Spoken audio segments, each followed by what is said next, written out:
happening with this. Okay, so first of all, let me tell you straight up that I had Red Hat stock in 1998. I had, or 98 or 99. I had Red Hat stock. I owned Red Hat stock.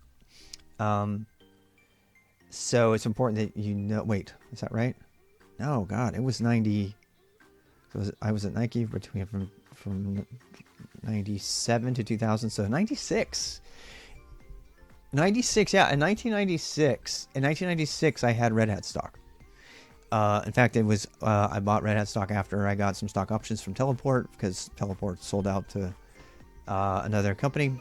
Anyway, something that I've been watching that happens in the Linux community for over 20 years. It's a pattern that keeps happening. I didn't get rich. Oh my God, did I not get rich? I sold Red Hat at the wrong time. I'm stupid.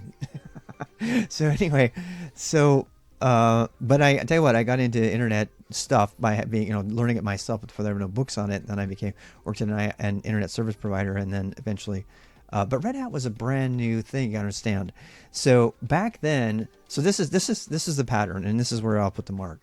So I was two in '96. Wow, look at you. It was my first exposure to Red Hat. Me too.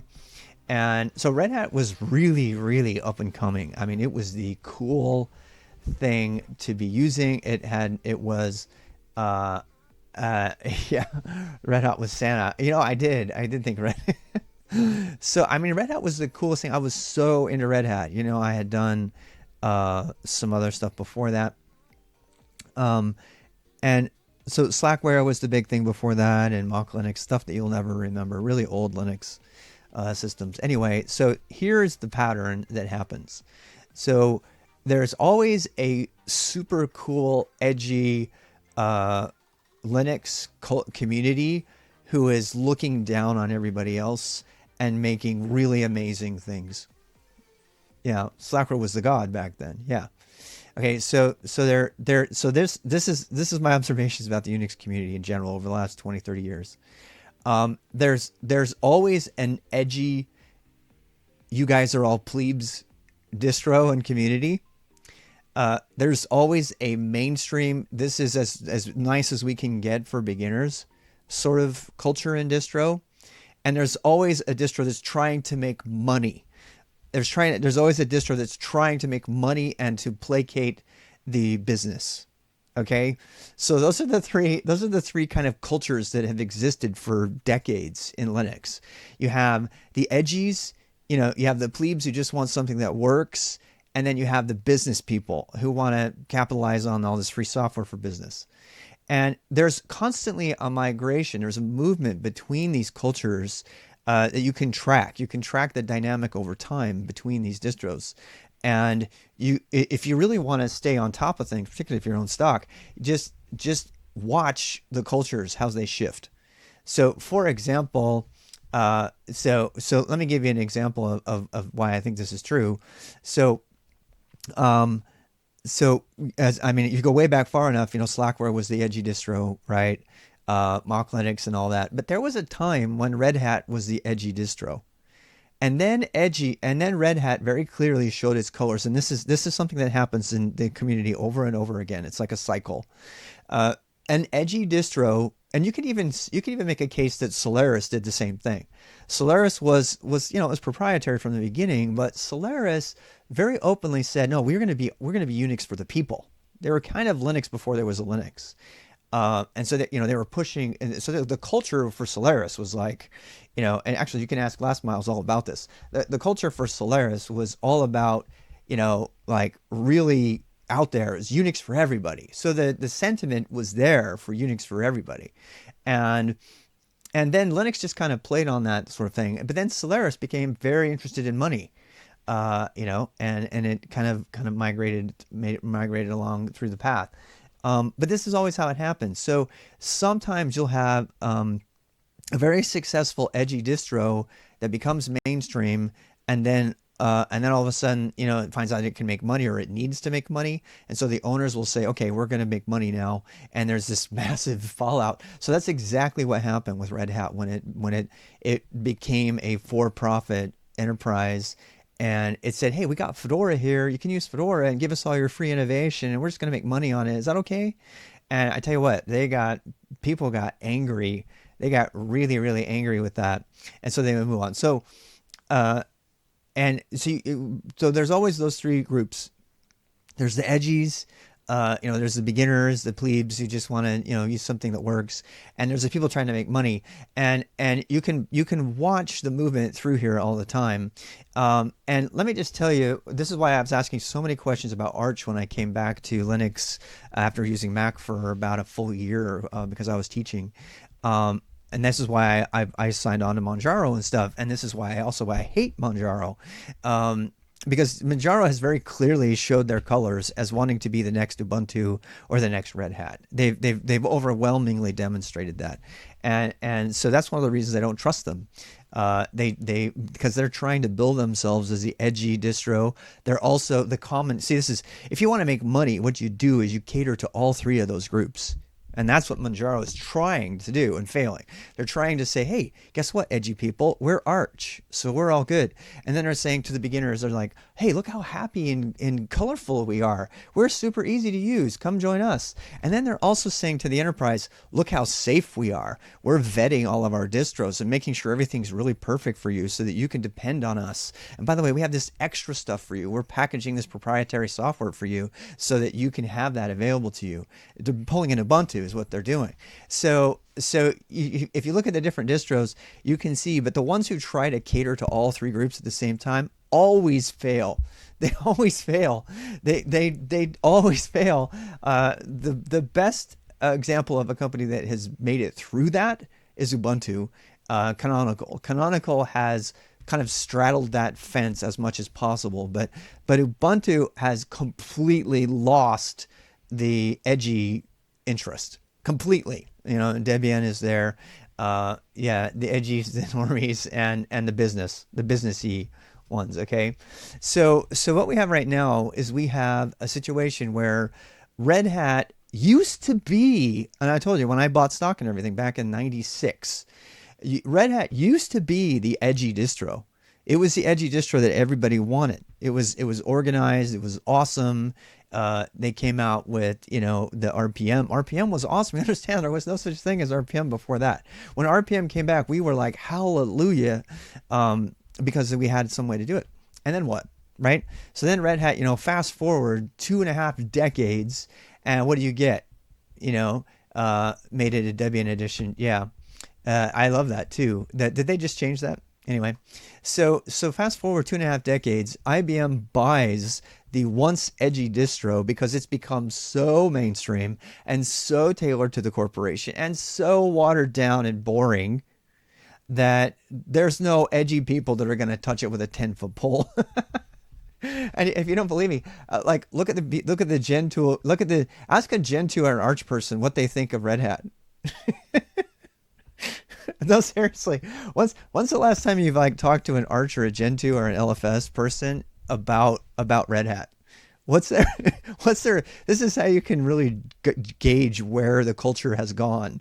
Is that when you find a really really edgy Archy kind of person today, it's Arch. Actually, the thing that's interesting is Arch is entering the mainstream. This is what's really fun to watch. I really enjoy this because Arch is earlier. So Arch was Gen 2. So Gen 2 is now where Arch was.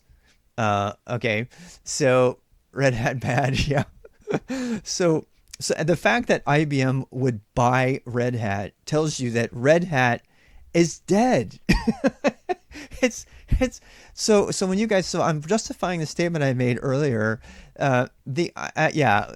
So you guys have to just understand, I've watched this process happen over and over again, and there have been other mainstream, I would argue probably that Red Hat and SUSE is another one, right? So SUSE at one time was really, really edgy, right? You know what else was really edgy? You guys remember Knoppix? Knoppix was really edgy. What has Knoppix morphed into? Kali Linux. And if there's one distro that's like pretty much 100% enterprise driven, it's, for pen testing, it's Kali Linux. I didn't know this. I was studying this the other day. So Kali Linux is a descendant of Knoppix. So Knoppix was the edgy, awesome security distro. Knoppix and Mandrake. Yep, I use that one too.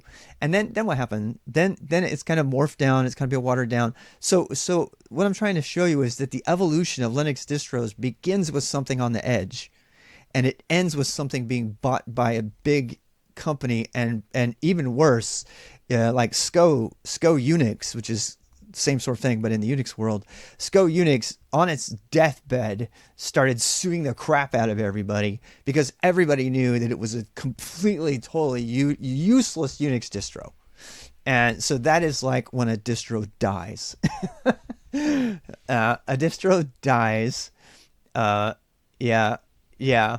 So a distro dies when you go through cross. Yeah, so that's probably a really good one. I'd really like to watch it. You guys talking about Arty Windows. So the thing I just want to say to you, so let me justify the statement about saying that Red Hat is pretty much dead, is because Red Hat has been fully and totally and completely adopted by the by big boring corporations. So yeah. So there's these big, boring. That is a great quote. A distro device in a lawyer office. So there are these, big, boring companies who use Red Hat and depend on it every day. And that includes IBM. In fact, IBM is such a big, boring company that it actually bought Red Hat because it thinks that that's what everything wants. SUSE was all but bought by Microsoft. Wasn't really it wasn't really bought by Microsoft, but it's kind of controlled by Microsoft at this point. There's a lot of the SUSE team on Microsoft, from what I understand. I didn't find that out until very recently, actually. So, and that was some time ago, actually. So these distros, SUSE and Red Hat, and we're actually seeing that happen to Ubuntu now. So Ubuntu has started. I mean, when's the last time, when you go to a cloud or Amazon, or actually Amazon's not, has got their own thing going on, completely different. And so you go, these distros have like, the more they move into the corporate enterprise environment, the more likely they are to lose their innovation and to lose people that are interested in it. Mostly because all the edgy people in the Linux community don't want anything to do with large corporations. They might pay their salaries and stuff like that, but the idea of a Linux distro being controlled by a corporation is the complete opposite of the whole Free Software Foundation movement, or the whole free software movement in general, open source movement, whatever you want to call it. So what happened? So when Red Hat gets bought by IBM and names the CEO, the president, you can be sure that Linux distro is dead. It's totally, totally dead. You know why? Because nobody in the edgy Arch and Gentoo community who's going to be writing new stuff is writing any code for Red Hat. There might be engineers who work for IBM and who work for Red Hat, like the guy who made System D. I don't know the history on that. I should know more about it. These are people who were paid on a corporate dime to make stuff for Red Hat. And so, yeah, Fedora answers the chat. History time makes the Graybird T-Lurk. So, yeah, I mean, Knoppix was the really first working distro that could run from CD-ROM. Absolutely. And it was phenomenal. I mean, it was phenomenal. And by the way, that innovation happened where? It didn't happen inside of some corporation where they were getting paid to do it. You know what I'm saying? It was so phenomenally awesome. I mean, you could do all kinds of things with it. So when you look at Red Hat, it's now, paying people to generate things. In fact, now that I think about it, you could kind of make a case that you could blame corporations for systemd. And I know a lot of edgy kind of Archie kind of Gentoo people, true, Linux diehards who despise systemd. They hate it. It's very corporate. It's like, oh, we're going to blow away the Unix philosophy and make one massive system that controls the whole OS because it's more efficient. And people who come from the Linux world, they despise that. And the fact that came from an engineer paid by Red Hat on a Red Hat corporate salary is, look, I'm not going to make a statement about systemd other than to say that it very clearly came from a corporate way of thinking and not from an edgy Linux way of thinking. And And so to me, that's where it's come from. There's so many good things about Systemd that I like a lot. There's a lot of things that terrify me. Most specifically, the home directory stuff, which they haven't even figured out yet. I read a whole article on that that went through line item by line item. They haven't even figured out how to SSH into a system yet. They're just schmotting the whole thing. They haven't figured out how to transport home directories. Those things get shown. They do shown dash capital R. There's just some really crazy things that they have not solved yet in HomeD. That's my last rating of it. But yeah, Systemd is still a lot better than Windows or Apple. But my point about Systemd is that it's very clearly coming from a corporation and not. If you want Linux to thrive, support the latest software and games, you need less fragmentation, you need a Systemd. I agree with that. But that MacGyver, let me just tell you, that line of thinking is not traditionally how the edgy Linux community thinks. Okay, the edgy Linux community, the people who started Arch, do you think they gave a crap about adoption? No. The people who started Arch. Okay, when Arch first came out, when I first heard about Arch, it was like that really awesome edgy system that everybody had to compile everything on. And I was like, oh, cool, man, those guys are awesome. They're compiling their own OS. They're doing all that. It's so clean and everything. Basically, the Arch team said, screw all y'all. We're going to think about this entire thing from scratch. And whether, I don't care what you think about Arch. They're not thinking about how is this going to be the most easy for the most people to adopt? How is it going to be the most easy to deploy? They're thinking about how do we redo this whole entire thing from the beginning using what we know today. And that's really where the edge of Linux is. And I really love that that's a thing about Linux is there's always people pushing the boundaries. And then you see things like geeks and stuff that's even pushing Arch, right? Arch doesn't have compilation, therefore I don't like it. Yeah. Well, so the thing about Arch, we got to kind of keep in mind here. I'm going to turn my music back on. But the Arch, another thing about Arch, I think that's important to keep in mind. Oops, why am I doing that? I didn't mean to do that. Another thing about Arch that I really love is that that it actually Gentoo kind of came into the mix and took Arch's place. Right? I mean, you can make the case that Gentoo took Arch's place as the edgy OS. Because there's always an OS that's so crazy that you have to compile everything usually that nobody wants to touch it because it's way too hard to mess with. And there's always one of those, right? And LFS is the extreme version of that, which isn't even a distro, that's just a book. And then you have Arch. And so Arch took kind of Ubuntu's place, in my opinion. I know that sounds weird to say, but Arch sort of took Ubuntu's place. So, and Ubuntu took Red Hat's place. And Red Hat is going out to pasture. Do you know what I mean? So that's what's happened. So with the corporations are all hot on Ubuntu right now. I want to use them if possible. Yeah. So, because Ubuntu is becoming sort of a mainstream enterprise thing, and you're seeing Ubuntu being the standard go-to server in a lot of circles. It's the default server in DigitalOcean and stuff like that. Linux for phones, that's interesting. So anyway, that's my take on that. I know it's pretty long-winded, but my point is that we have everything has kind of taken over and kind of pushed each other along. And this is why I ask the question about Arch all the time, because Arch has the possibility to enter the enterprise. And Manjaro and EndeavourOS are symptoms, actually, of Arch's cultural adoption. Arch is getting picked up by the people who normally would reach for Pop! OS, right? Or reach for Ubuntu.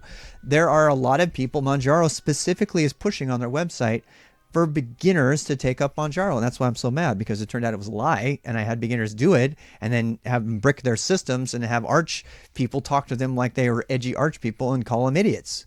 And that's not okay. look, I understand the dynamics between the different Unix cultures, but to lie to everybody and say that you're a happy, easy OS like Manjaro did, and then come up and say when they have problems and say, "Oh, that's not us. We're not. You're not. You don't belong here." That's not okay, and that's the core reason I hate Manjaro. It has nothing to do with all of the rest of the stuff. It's how that they have not shifted gears. If your stream's got to check for MM sucks, but I didn't find anything. I don't know if I have a stream on that yet, but I have some. Uh, I haven't done a write up on that. I have done a write up. I just don't think I've pushed it yet, so I'll get that to you. So anyway, Slackware's the only distro that still keep the same philosophy since the beginning. I think that's probably fair to say. Yeah. So anyway, let me just wrap up by saying that I think that Arch is going to move into more and more into the business environment. Either that or the business environment is going to change. And I think that the large monolithic corporations are starting to crumble. We're starting to see the big, huge corporations starting to crumble. In fact, it's very possible we're going to see a massive bank failure over the next 2 years. And I read an Atlantic article, if you want to read about that, that talks about the impending collapse of the big banks. And how the hope is that when they do collapse and if they don't take our entire world with them, that we will rebuild with a much smaller, more diverse, smaller company organization. Whether you don't know what that looks like, but the banks will be smaller, and when that happens, that's gonna affect everything. So that actually might change how distros are being adopted by corporations. So it might change the Linux culture, and it's already changing the culture in the pen testing and security world, which we've concluded already. I actually did a lot of personal research on this, calling on people, asking them from the community. And all the pen testers I talked to, almost all of the ones that had really, really good jobs were either, using Kali when they had to, but almost all of them were building their own Arch distros from vanilla and putting their own stuff on there and making their own tools and using them because they weren't being told to use a corporate image anymore. And so what I think is happening is I think that this corporate, having a corporate, friendly Linux, that entire thing is going to get shaken up because there won't be corporations that mandate a specific type of Linux to use, except for in the server world. And in that, you can see a lot of stuff that's specifically in there. I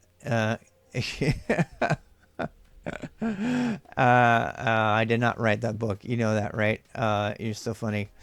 So anyway, so that's just my take on that. Just reading here. Black Arch is for Arch, what Kali is for Ubuntu. Kind of, I agree. I mean, some people told me not to do Black Arch and to do vanilla from the field, and I agree with that. Actually, I would rather build my own thing. My point is that you don't need to say that Arch has to become a corporate distro because the nature of corporate work is changing, and the corporations are saying, bring your own distro, bring your own computer. We don't care as long as you comply to our security standards. And if you look at GitLab and places like that, they don't ship you a computer and say, just use this computer. Even IBM, while I was there for 10 years, they let us use whatever we wanted to, provided that we complied with certain things. We had to use the VPN. We had to use, had certain standards. We had to have power on passwords. Basically, we had to audit our own systems. And they loosened up on the thing like, you must run our spyware on your computer to make sure you're not in violation. And that kind of corporate thinking, I don't know. I haven't been plugged in the corporate world for a while, going over on 10 years now. But from the outside, what I can see happening to corporate America, or corporate world is that the size of corporations is getting smaller. With the COVID thing in particular, we're going to be working more remotely, which means trusting our employees more and more and more to start doing their own thing and setting forth policies and educating them better in how to run their own computer distros and protect them, or making it easy for them to send them in and have them replaced with a standard build and that kind of thing. So the whole IT infrastructure for the corporate world is changing. And personally, I think that that's going to allow Arch to move into the corporate workspace, even if it doesn't make it as a server necessarily, or maybe it does, right? Uh, but and then I think there's going to be more of the cultural migration I talked about is going to change because it's not going to be actually it's going to allow a lot of the edgy people to be more directly connected.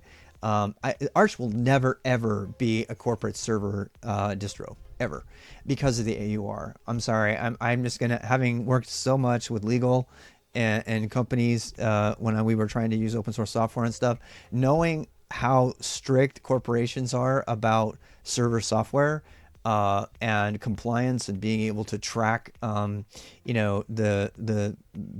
able to basically blame somebody else.